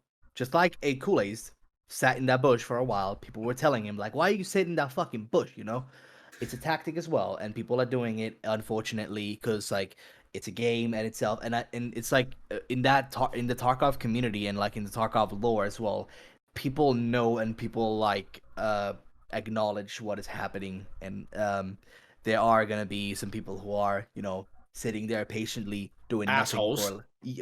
Nothing for like 45 minutes straight to sit there, look at one spot, maybe chug a milk, and then shoot you in the head. And then there's people, drug addicts like me. In hindsight, I'm not a drug addict, but like, just clarify. To clarify, I'm not a drug addict. But in that game, I pop those stimulants like they are like candy. My socks in the morning. Yeah, exactly, like candy. So like, I basically just run around the whole map and wait to get shot, and then I will know, okay, that's where he's shot at. That's my location where I should look at. Imagine sitting there with your fucking dick out for 45 minutes in that fucking shack, man. It's fucking... even think about it. I don't even play the game at all. It just enrages me that that's still a thing. I remember like... there was one time when I was playing Woods actually as well, and I remember I was sitting in, like, I had this quest where I was like, okay, it's called the Shooterborn in Heaven, which means that you have to shoot a headshot from 100 meters in 4 specific maps. But basically, when you go in there in Woods, you have to shoot 100-meter headshots. So I was like, okay, I'm gonna go to the Sniper Rock, the tallest place in the area. I went there. I sat there for like a minute. I heard like ruffling and stuffling and whatever, and I heard a guy, and I looked at him like, okay.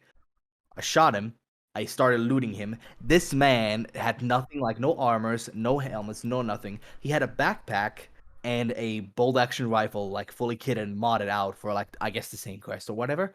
Yeah. His backpack was filled with food, water, and everything. This man was ready. His intentions was to sit there for as long. He understood the assignment. All right, he said, "I know what I'm doing." But yeah, Tarkov is a funny game, and I honestly every single time when people are saying like, I don't know about the game, if you like hardcore games and they're like you like survival type of games, go test it out. It's an amazing game, but if I'm warning, it might take your life away, or you might not like it at all. I bought it way before it became like popular. I got it for so cheap as well. I think it was back when it was like 11 English pounds. But now it's like 30, I think. Something. I think it's more expensive now. I bought it for 130 euros. Oh, you bought the premium edition of it? Oh, bro. I bought the alpha thing. Well, I mean, at least it's good that you didn't waste your money, you know? Like on some games like Battlefield, but, you know, it's fine. Yeah, man. I was thinking about that. It's crazy that, like, there are these games like Fortnite and Tarkov and stuff like that that are able to be stable for years, and then Halo Infinite came out and people are saying it's dead in the water 6 months in, and that just it's crazy to think that an IP like that is able to just die nowadays, you know? I think people's expectations of gaming right now are too high. I feel like everyone's expectation of a game to be truly amazing is just unrealistic now, whereas back in the day, like, a game would get released, you didn't like it, but now everyone's like got such a big expectation from all these major companies, they just can't fulfill it. Yeah. And I think like, unfortunately, like what Halo did and what that could, like, was Microsoft, like, who did, like, who was 343 and Microsoft, yeah. What I think they did wrong in that game was that they kept it original. Like, which sounds like, what are you talking about, Spirit? What's going on? I was about to say that as well. Yeah, so like, what do I mean by that is that, let's say like Halo 1, 2, 3, Reach, ODST, every single one of those games has the exact same style, same guns, same background, same everything, you know? Well, they did, technically. Reach expanded a little bit, but not too much from the core of it. yeah, with the new Halo game that came out, the Infinity, Yeah, Infinite, yeah. Infinite, yeah. Like they basically kept it the same way, but they took all the stuff that is basically where people like start to say it's a cash grab, aka skins, battle passes, all that jazz, but they kept it the same way. Unfortunately, I think it like people like looked at it and they were like, I've played the same type of game for like yeah, that's like the years thing back. is that I am not even like that big of a Halo fan. The only time I really played much Halo multiplayer was I went to private schools as a kid, so there was like this youth group, and on some nights we'd get together and someone would like bring their 360 and we'd play like Halo split screen, yeah. baby. And Let's Back in the day. fucking go. I used to play that a lot, and then I played Infinite, and I'm like, I don't know, like I don't get the big deal, you know. Like I was playing it, and I'm like, it just is still just kind of feels the same to me. Yeah. That's why I really liked Black Ops 3. I know a lot of people didn't care for the multiplayer in that game, but I like Black Ops 3. I really liked the multiplayer. I got like super into it, and I liked that. I know it kind of ripped what Advanced Warfare had, but it made it better though. Yeah, I think the movement system was way better in Black Ops 3, dude. Black Ops 3 has one of my favorite movement systems in the COD franchise, especially in zombies, how you could just fucking slide cancel the entire time. Like, I think I might have the most unpopular opinion, and I will get shut down by both of you guys. Here we go. Where's the ban button? Yeah. Skyrim sucks. Oh my god. No. Call of Duty Advanced Warfare was the best Call of Duty multiplayer, in my opinion. No, where's the fuck? No, you are wrong. You are so. I have wrong, just as unpopular an opinion about that game. Myself. I liked the Exo Zombies, and a lot of people fucking shat on it. A lot of people shat on the Exo Zombies. I thought the multiplayer was decent. No, I didn't play it that much. It was never decent. No, if we want to say which multiplayer is the worst, in my opinion, it was Ghost, dude. I think COD Ghost had some of these most. Was the worst. No, dude, Cold War was at least decent. COD Ghost, I was just bored the whole time. I think Ghost, like Call of Duty Ghost's multiplayer, was alright, but there was something about that made it so that it didn't like the way that they were trying to push it out was not as intended, and people didn't like it, and they didn't fix the problems that people like the community said it was wrong. Yeah. And but with like Cold War, I haven't even experienced that, and like be happy you didn't. Yeah. But Advanced Warfare was the game that I like, something clicked on my mind, and I was like, this is it, and I loved it. I don't know, it was cool. Like first, if they took out the whole jetpack thing, I think it would have been better. That whole jetpack thing ruined it for me. It just made like Black Ops 3 perfected it, where it felt like it was fair. Advanced Warfare, no, I did not rate it. I still have a burning hole of hatred. I loved Black Ops 3 multiplayer, dude. You just like pull out the fucking SVG and you use that jump boosting and like you fucking shoot someone in midair with a sniper. Is just like the best feeling. I was honestly in Advanced Warfare. I was that, like, as I would say, that idiot who had like the MP40 with the diamond pattern on it, and then jumping around, sliding like this, like left and right, because of with the jetpack thing in air, and getting like the Moab or what the bomb was in that game. I can't remember what it was, but it was something similar to the nuke. I think it was 30. Yeah. Isn't that the first time they increased it to 30 or something? Yeah. And it was player kills, not kill streak kills then. Yeah, it was yeah. And I remember when I did it, like the first time, I was like, all right, this is I love this. And I had my best like kill streak in one match on Advanced Warfare. I killed, and it was a big multiplayer game, that full teams, everything like that. It was like a high, like bigger domination. I killed 152 players, and I died 0 times. Goddamn. I was so happy about that, brother. I was so happy about it, and I was like, where's esports? Where is fame? Where? Here. I'm right here, huh? Yeah. Oh, And did you guys see how quickly FaZe Clan just like went into the like cave underdown, like when Advanced Warfare came out and the multiplayer was actually like people said it was garbage. yeah. Like like just gone from the earth. Where's Yeah. FaZe Clan? Oh, I don't know. Yeah, I remember when FaZe Clan first started and like Machinima and all that back in the day, like when hitting tricks on like Modern Warfare 2 was like the big thing. I got really Oh. into watching FaZe Rain in like 2015-ish.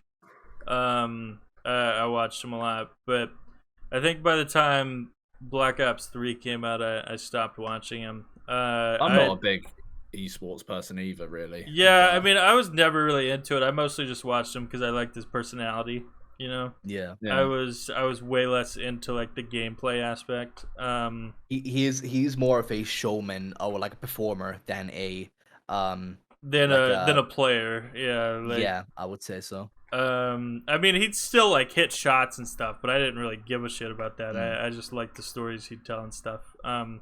But I think the moment where I was like, yeah, I think I'm done with COD is when I played the demo, the open beta for Infinite Warfare. That was because I played that demo. I played like 3 matches of it, and I'm like, all right, I think I'm done. That came with my PS4 as well. I got that and the I'm Last of Us. so sorry. I played 2 games of Infinite Warfare. Like I played a bit of the campaign and then I played the multiplayer. And I just went, this fucking sucks. Yeah, I didn't even like get the actual game. I just played the beta, and I was like, I don't like this. You know, the only reason I got it was for the COD 4 remaster multiplayer that they did because you need to own. Infinite yeah, that Warfare. was so stupid. I saw that. I was like, that's dumb as fuck. It was bad. That's the only reason I did. They did know like what they were doing. I have this thing like they didn't know what they were doing, and basically when they were doing these type of games, I think what their whole plan is that when they are releasing Call of Duty games, they have multiple already on their mind. And they're like, all right, let's like start like programming like because every year a new Call of Duty comes in. Like it's always been like that. So it's no freaking way that they're making these in a year. They have multiple on their hands. So I think their whole marketing idea was that okay, we cannot now backtrack on this game because we've worked on this for like 2 years or whatever. Yeah. And with that being said, we will make this marketing as in we're gonna sell this and with this product to make sure that this product sells as well as this thing. So I agree with that. Yeah. I fully agree with that. It's like I feel like COD should do what Assassin's Creed did, which is where they should just take a hiatus for like making I think they are games. after MW2 comes out. I think they're gonna, because they're bought out by Xbox now, so I think they want to do like a reorganization of the company. And I feel like for COD to evolve, they have to do that. They have to take that break because Assassin's Creed. I didn't like Origins. I didn't play Odyssey. Like I enjoyed Valhalla, but it was way too long. But like they should do what the Assassin's Creed did. Like just take a hiatus, go right. We need to really rethink what we're doing and like change everything about the game to evolve. And that's what I think should happen. You kind of just need to give it a break for a little bit at this point. You know, it's the same game every year. Modern Warfare was like the game that like I got back into because it came out at the right time, obviously the pandemic and everything. But like it felt like an actual Call of Duty. It felt like what it should be. And I feel like that game did it absolutely perfectly. Modern Warfare 2, whether it's going to be good or not, I have no idea. I'm not going to comment on that till it comes out. But I am interested to see what they're going to do with it. Yeah. Whether it'll be exactly like Modern Warfare 2019, or will it be they'll add to it and it will be like the greatest COD that's come out because we've had a lot of shit for the last 2 years. MW2 was the last COD campaign I fully completed. I can't remember my one. I think it was probably Black Ops 2 and like, Ghost. Ghost had an underrated story. I played Black Ops 1, 2, and 3's campaigns. I just didn't beat them. I remember liking what I played of Black Ops 1's campaign. I thought I liked that as well. Yeah, I think the Ghost one is like probably the most underrated like campaign because I really like the story with it. I wish they made like a Ghost 2 just to like do like because if you've seen the end of it, it's like a cliffhanger ends on, They really should do another one, but they should build it in a way like they should make a game that would be like let's say like in the marketing value they should like because nobody if there's gonna be a Ghost 2 they're gonna be like what the fuck is this, fam, you know, like nobody's gonna like that, but they should make it like the same marketing with another game as well, but make it so that the Ghost is not a multiplayer game or anything like that. It's just the story for the cliffhanger. Well, they did do that on Modern Warfare 2. They remastered the campaign for it, so they could do something like that. But whether people would actually buy it, I don't know. That's a whole different, whole different thing for a different day. Yeah, it's a whole different thing, and I think like I actually remember like when I think it was like for a longest time a game like actually made me cry, the Modern Warfare 2 scene where I know which one. where Ghost dies and yeah, like your body and Ghost's body burns. I remember just looking at it and one single tear coming out. I'm like, yeah, what? It was impactful, that one. I remember it was good. Yeah. The original Modern Warfare story, even Modern Warfare 3, wherever you thought about multiplayer, the campaign was solid. Like all three. Of I those liked titles. I liked the multiplayer in MW3. I thought it was didn't fun. mind it. I didn't mind it, but it wasn't as good because I think people were still riding on. I liked the Modern Warfare 2 maps. train. I liked the snowy map with like the warehouses. I thought that one was fun. But I think like gaming at the moment as a whole just sucks at the moment. Like the last good game to come out for me was Elden Ring, and even before that, what was like the last good like release of a game? Before Elden Ring, the last game I got close to release that I was actually happy with was Doom 2016. That is, I'd say that was. I thought Doom Eternal was good, but I was a little let down by it. Yeah, I like 2016 way more because I get why people like Eternal. Like, it's harder and it's a lot tighter in its gameplay, but that's not why I play Doom. I play it because every now and then I need a brain turn off game. That's what I call it. You know, like that's why I've started emulating again. I have like Tony Hawk's Underground 2 and shit like that. Like I like to have these games that I don't have to think about what I'm doing. I could just do it. You know. Also, Doom Eternal has one of the best soundtracks in gaming history. Changed my mind. Like, it's so good. Oh no, the soundtracks for the Doom games that like always fucking gets me hyped. They are slabbers, Big up Mick Gordon. Yeah, I'm so sad that they never made the Eternal on vinyl because there was like an issue with like the music rights and stuff. It was really annoying because I was gonna buy it on vinyl because it's so good not to have like a physical copy of. Yeah. As I say, do you own any vinyls? Considering you're very big on music, Spirit. I do, but they're not in my house because I have a very rare collection of vinyls. They're in a safe somewhere. Yes. It's under your mattress, isn't it? Go get him. No, they're not. Wait, which ones do you own though? I'm curious. Like, what is actually like your music sort of taste? So, and, like, well, my music taste, even though I make rap music and I make like this type of like energized, hyped, angry music, I would say, I am a very hardcore fan of like rock music and metal music. And I listen to like I listen to like stuff, of course, from side to side. I might like sit down and like listen to opera because like why not, you know? Because like I mean, it's always good, especially if you're a musician, to like expand your horizons, you know.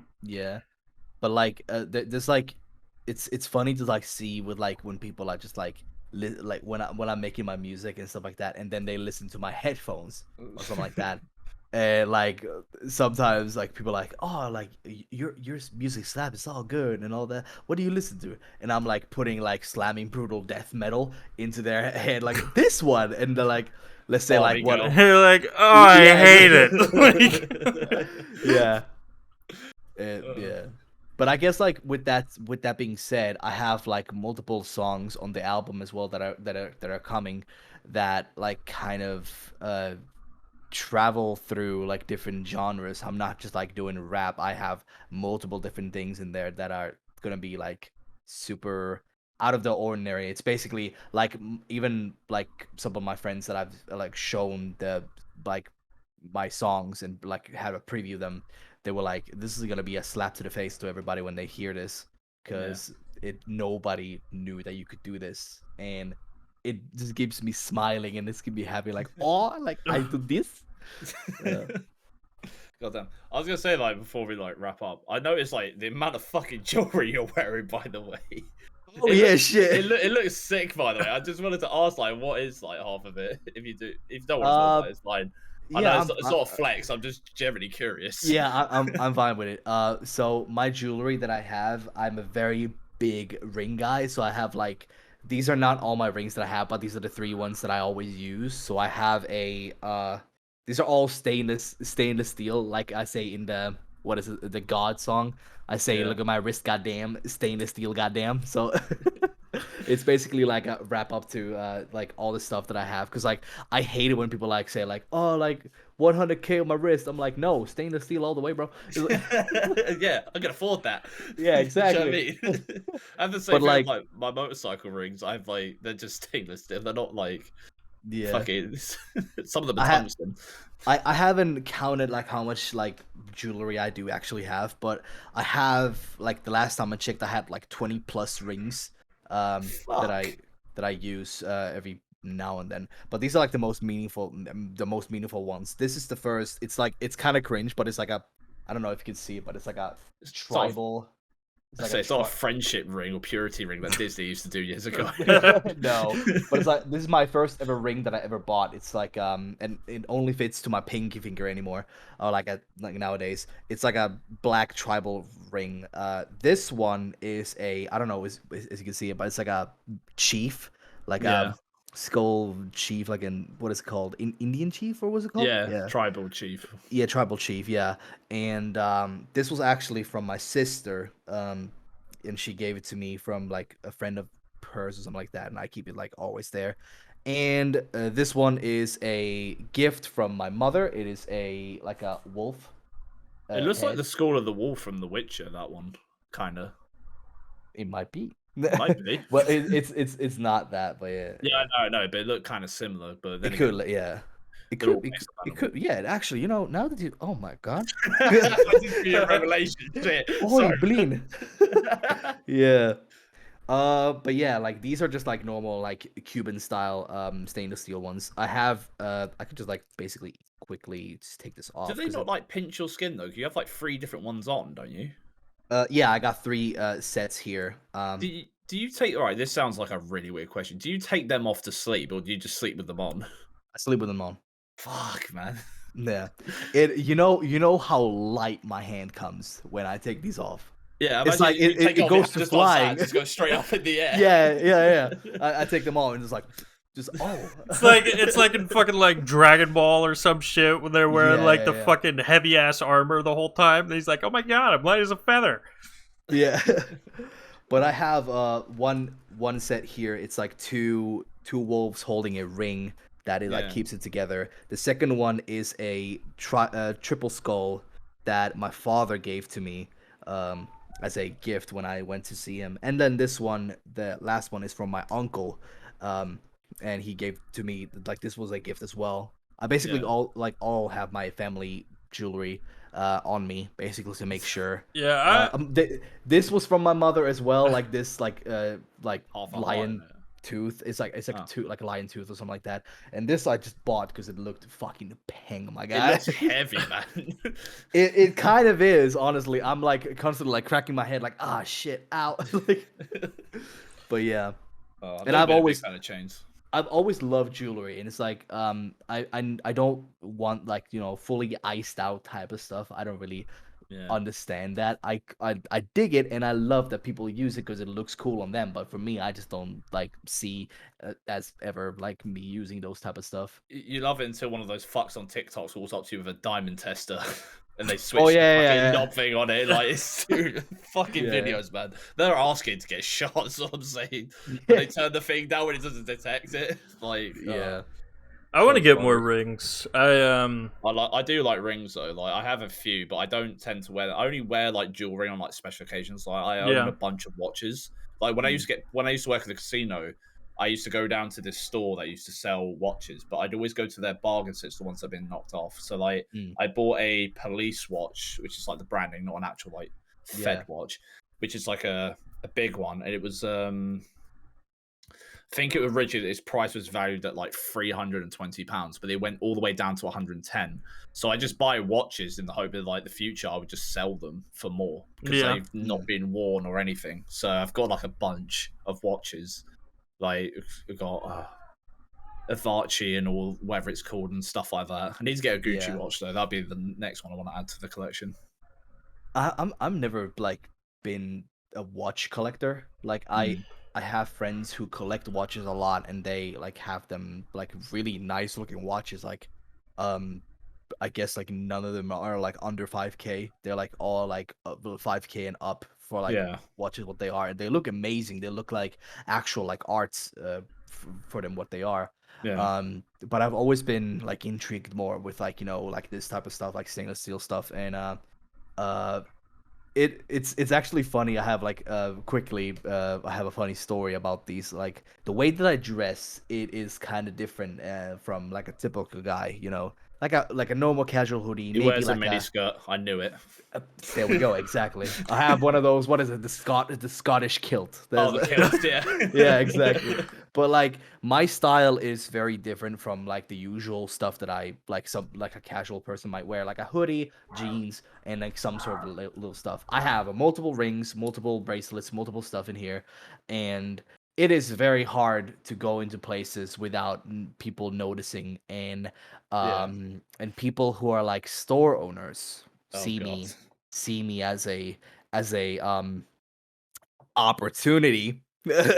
They see me as an opportunity, and they will look at me. And of course, there is a word that people call me, like in Estonia, in Finland, in Norway, in like Sweden.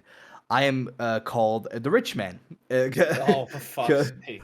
People look at me and they're like, "Hey, you boy, rich man, come here. I have stuff for you to sell." And I'm like, no. Is it because of the jewelry, or is it like because of the hoodie? Because the hoodie or shirt you're wearing now looks quite nice because of the whole like stuff that's going around it. Yeah, like I have like these like very like aesthetic hoodies as well, and it has like these like it's basically like two sets. So there's like this is like the bottom of it, and it's like looks really different. I need to help where you shop, man, because it actually looks kind of sick though. I'm thinking the fucking oh yeah, for sure. What the kids call it, the drip. What they call the it, drip in it. Drip. I don't know what it's called. Like, dude, do you have drip?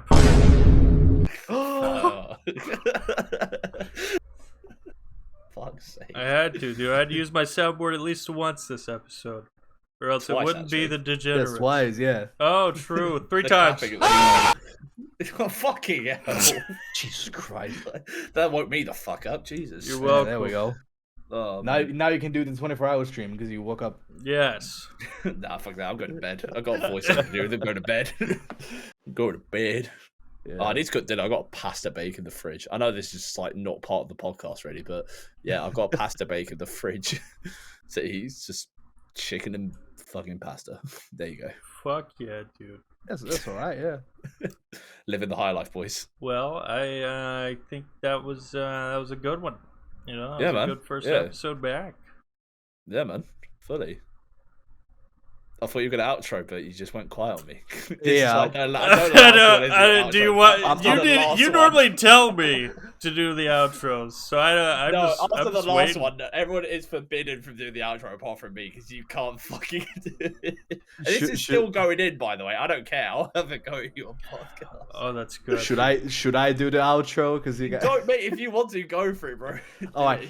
Thank you, everybody, so much for watching this podcast. Degenerates, as you can see, COOLACE and BIGMACKAZ, big boys in here as your host, and of course your guest, aka Spirittxgod here. Go check me out down below. In the links are in the description. I hope they are if BIGMACKAZ or COOLACE puts them there. And of course, there's multiple new podcasts coming out for you guys as well. Go check out the last ones as well because they are peng material. That's cute. Yeah. This motherfucker thinks that that's how you do it, boys. He thinks that I'm in charge of the YouTube channel. That's funny. Anyway, thanks for watching, boys. See you all next week. Peace out. Peace.